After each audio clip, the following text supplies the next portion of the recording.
Hello my learner, good morning, welcome to the class. This is Nehu academy and आज की इस video में हम डिस्कस करने वाले हैं लॉजिकल रीजनिंग। नेट के एग्ज़ाम में जो हमारा पेपर 1 होता है उस पेपर 1 की 6 यूनिट है लॉजिकल रीजनिंग। सो आज की इस वीडियो में इसके कुछ इंपॉर्टेंट कंसेप्ट डिस्कस करेंगे। सो आइए स्टार्ट करते हैं। लॉजिकल रीजनिंग में जो सबसे पहला हमारा टॉपिक है वो है आर्ग्यूमेंट। ठीक, आर्ग्यूमेंट। एग्ज़ाम में क्वेश्चन पूछा जाता है आर्ग्यूमेंट की स्ट्रक्चर से कि आर्ग्यूमेंट का स्ट्रक्चर क्या होता है। सो आर्ग्यूमेंट का स्ट्रक्चर समझने से पहले हमें इसका मीनिंग पता होना चाहिए कि आर्ग्यूमेंट का एक्चुअली में मीनिंग क्या होता है। सो आर्ग्यूमेंट का मीनिंग होता है to convince someone on our point of view, यानी कि जो हमारा पॉइंट ऑफ व्यू है किसी भी चीज़ को लेके, जब हम अपने पॉइंट ऑफ व्यू पे किसी दूसरे पर्सन को कन्विंस करने की कोशिश करते हैं तो उसे बोलते हैं आर्ग्यूमेंट। फॉर एग्जांपल, मेरा पॉइंट ऑफ व्यू है कि नरेंद्र मोदी जब से इंडिया के पीएम बने हैं इंडिया की इकॉनमी में ग्रोथ हुआ है। सो ये क्या है, ये मेरा पॉइंट ऑफ व्यू है नरेंद्र मोदी के लिए।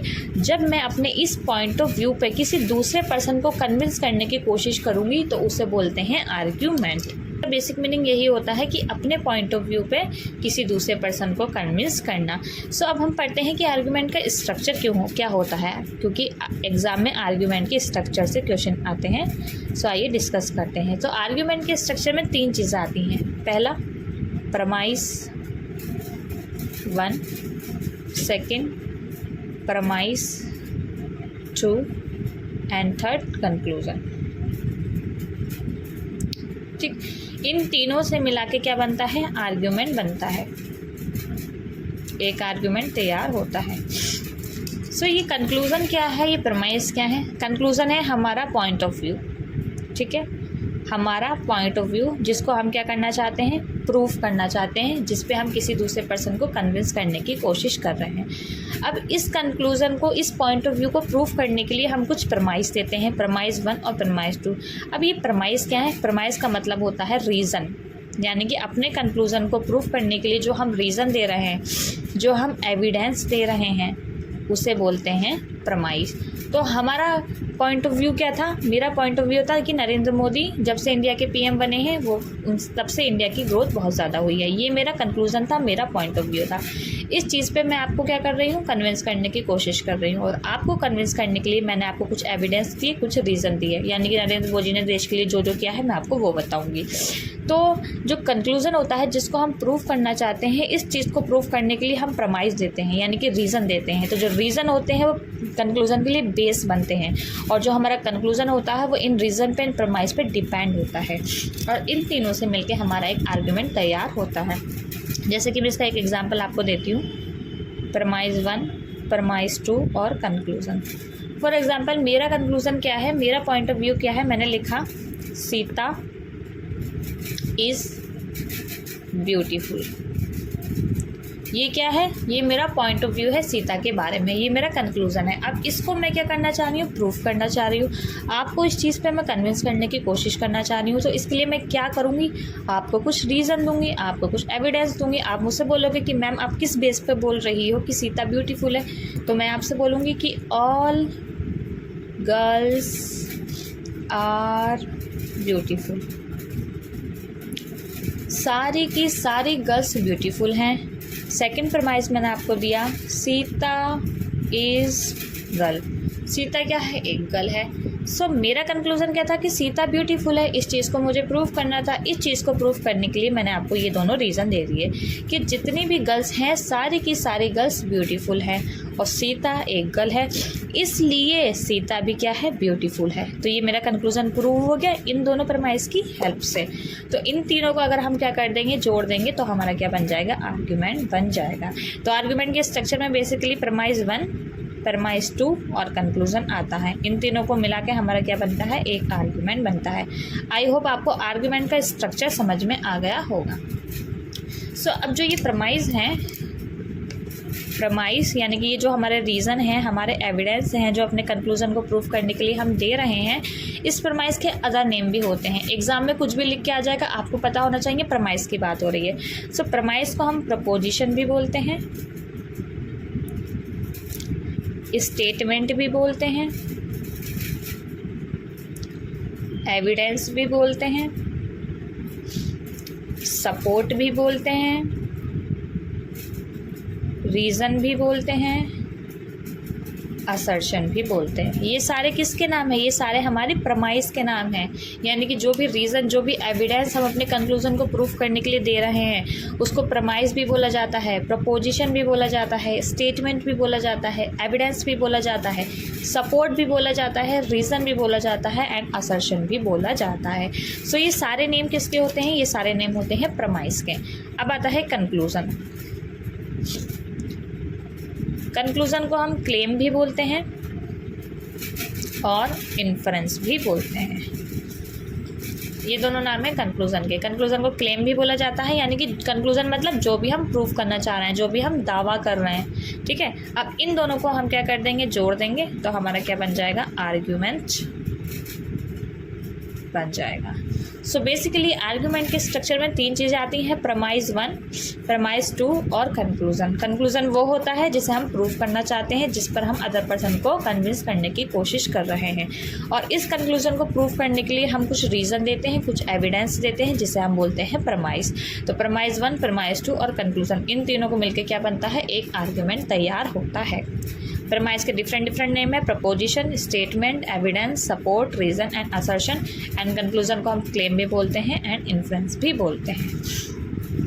सो एग्ज़ाम में जो क्वेश्चन आया था आर्ग्यूमेंट के स्ट्रक्चर से, वो इस तरीके से आया था कि जो ये प्रमाइसिस है, यानी कि जो ये प्रपोजिशन है जो हम अपने कंक्लूज़न को प्रूव करने के लिए दे रहे हैं, इसका क्या नेचर होता है। सो आइए डिस्कस करते हैं।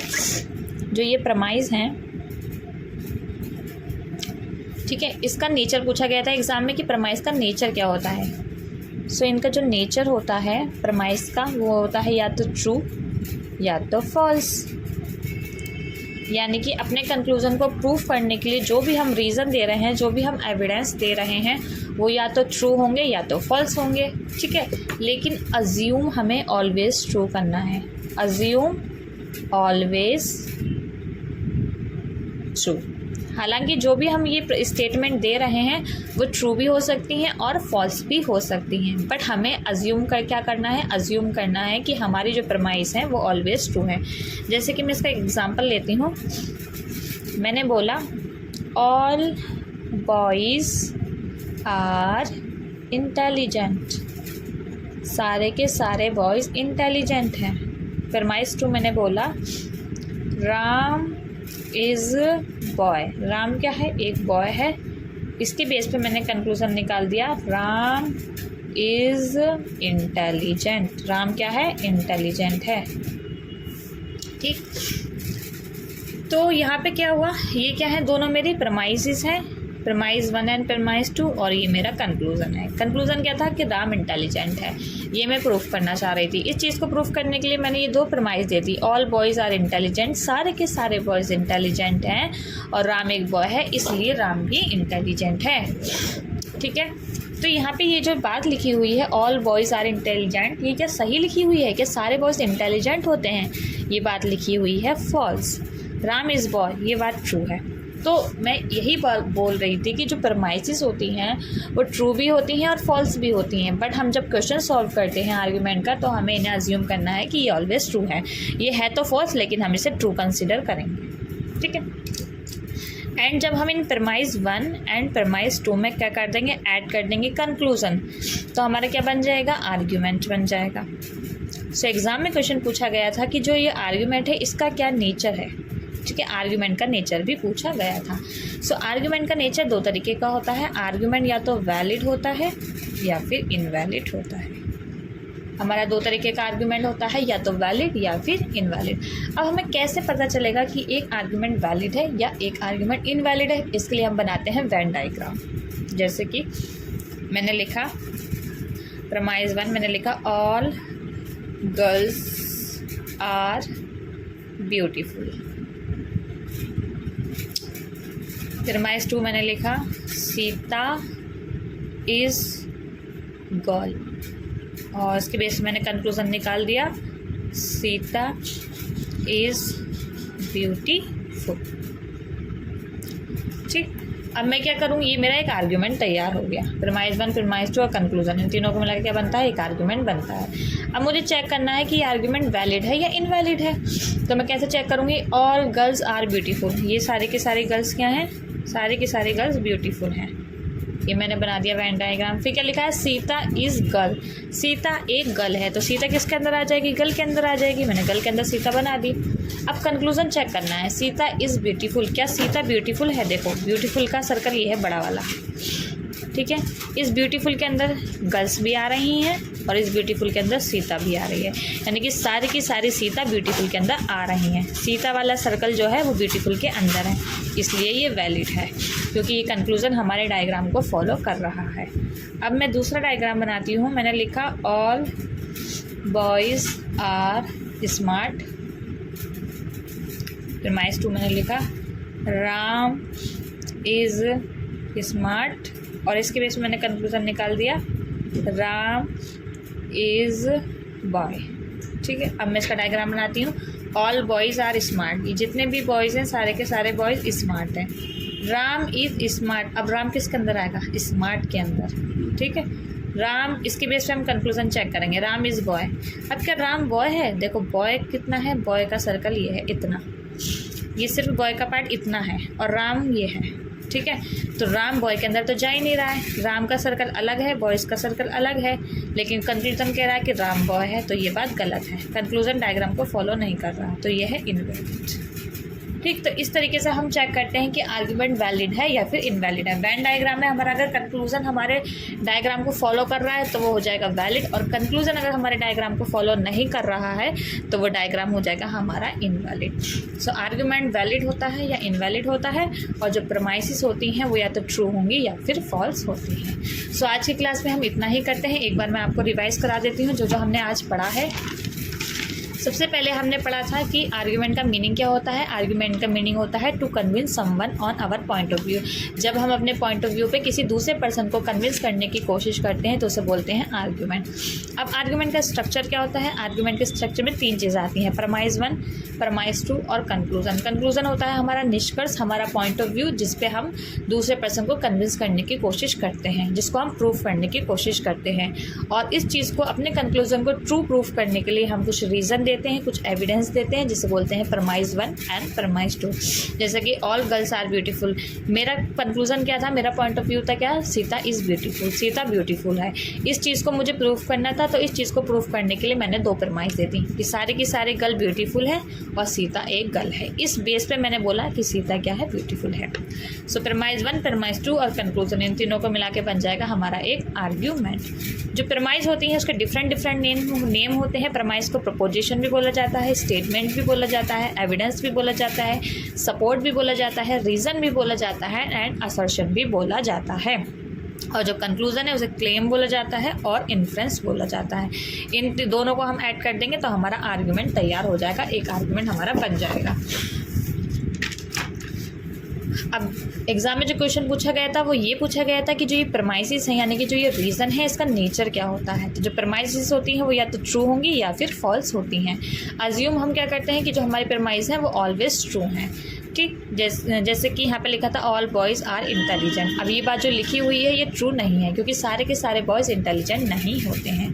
अगर हम इन प्रमाइस 1 और प्रमाइस 2 में ऐड कर देंगे कंक्लूजन, तो हमारा क्या बनेगा, आर्ग्यूमेंट बनेगा। और आर्ग्यूमेंट का नेचर क्या होता है, या तो वैलिड या इनवैलिड। आर्ग्यूमेंट या तो वैलिड होता है या इनवैलिड होता है। इसके लिए हम क्या बनाते हैं, वेन डायग्राम बनाते हैं। अगर कंक्लूजन वेन डायग्राम को फॉलो कर रहा है तो आर्ग्यूमेंट हो जाएगा वैलिड, और अगर कंक्लूजन वेन डायग्राम को फॉलो नहीं कर रहा है तो आर्ग्यूमेंट हो जाएगा इनवैलिड। ठीक है, आई होप आपको ये सब कुछ समझ में आ गया होगा। अगर आपको कोई डाउट है तो कमेंट सेक्शन में आप कुछ क्वेश्चन करके मुझसे पूछ सकते हैं। सो नेक्स्ट क्लास में हम इसके आगे के जो है टॉपिक वो डिस्कस करेंगे। सो आज की क्लास में इतना ही। Thank you very much. अगर आपको मेरी वीडियो पसंद आया तो मेरे चैनल को लाइक एंड सब्सक्राइब करें।